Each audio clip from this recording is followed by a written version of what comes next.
Nikita Berserev, 25 urteko txirrindularia, aurtengo denboraldian, Errusian postu onak lortu dituena, 22.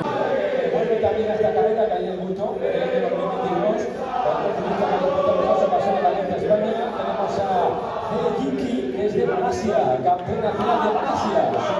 También del finista de Calpe, como es Eugenio Sánchez. Eugenio, un placer saludarte. Aquí está por segundo año consecutivo en esta carrera. Se fue.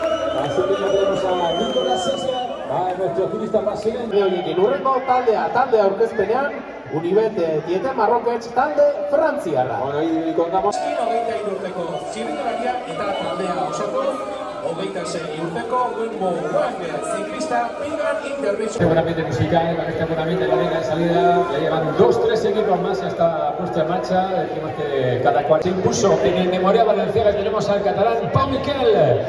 También otro representante guipuzcoano, como es de Ibarra, con victorias en la clásica de Guipúzcoa, en Lazcao, en Lorinaz, en Segura, en Oñate. Con victorias en el Directori, ha ganado una etapa en China, pero de Quintana como Escalo García Trejo, y como anunciamos, consiguió ocupar la séptima posición este año en la clásica de Andorra. Postu onak lortu dituena, besteren artean Eslovakian 5. postu hori lortuta.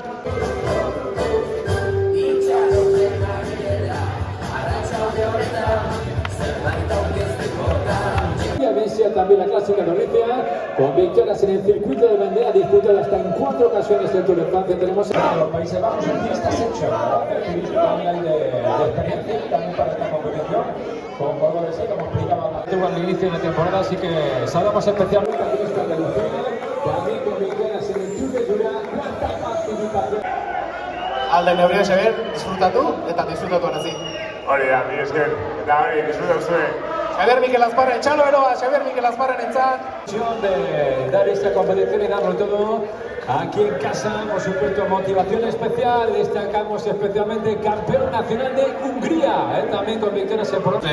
Mozketak egon daitezkela, eta nik uste gogorragoa ingo duela, lasterketa. Suerte. Hortxe beraz, Iker Mintegiren hitzak, Euskaltel, Euskadi taldea ere, Ordiziako klasikaren, 102. ekitaldiari ekiteko prest. Apa chicos, ánimo, siempre el equipo Euskaltel Euskadi, en la línea. Hartzea, baina, aurten pixka bereziko izangoa, Ronald Kutxak esfortzo egin du, karrera urratatzeko, así que aurten pixkat bereziko. Zalen babesik itzaizue falta, goizeko lehen ordu honetatik, zuzeu ere gorka, pedalkolpe finarekin iristen zara, Portugalen esan dugu, Torres Bedrasen 2. poraka bizkanaka, bada dizer, XDS Astana team taldeko txirrindulariak Ordiziako talde aurkezpen honetara, gogoratu. Que es el único de los participantes que tenemos en esta salida y que lo tenemos preparado en la línea de salida. Vamos a hablar con Simon. Simon, I think so is for you the good memories the race in 2020. John Barranechea y todo el equipo Movistar.